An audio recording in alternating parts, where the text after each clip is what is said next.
Direction le Brésil à présent, premier pays catholique au monde où l'islam est en plein essor. Le nombre des conversions s'est accéléré après les attentats du 11 septembre. Les nouveaux convertis sont des Brésiliens.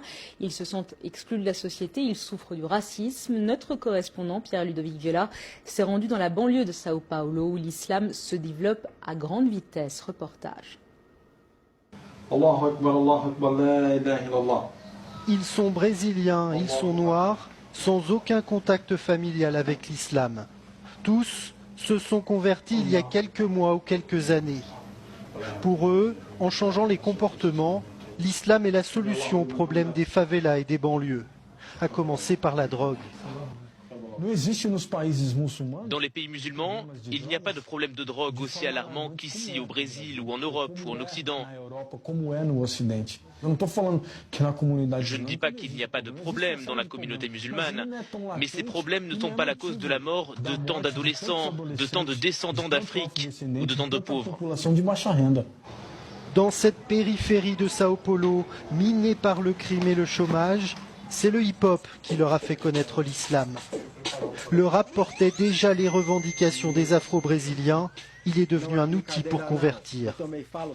Chegar de preto aprisionado ou em cemitério, pois já não é mistério. Tem sido assim no mundo, jovem negro assassinado a cada segundo. E o que eles dizem é inadmissível. É foda ver que o racismo já tá nesse nível. E quando a gente brinca, a arma deles mata. Amando de sionistas que vestem gravata. Exclus de la société, ils découvrent dans l'histoire brésilienne les révoltes des esclaves noirs musulmans. De quoi se forger une identité liée à l'islam. Le rap renforce lui le sentiment d'appartenir à une communauté. Avec le rap, on a la liberté d'utiliser des expressions qui font partie du quotidien de ces personnes qui ont besoin de l'islam, qui ont besoin de pouvoir dire non à la drogue, non à la guerre avec nos propres frères, et de pouvoir garder la tête haute devant la police sans rien lui devoir. Certains, comme Malik, rêvent que le Brésil devienne un État islamique, avec des quartiers débarrassés de l'alcool et de la viande de porc, où les femmes voilées ne seraient plus pointées du doigt.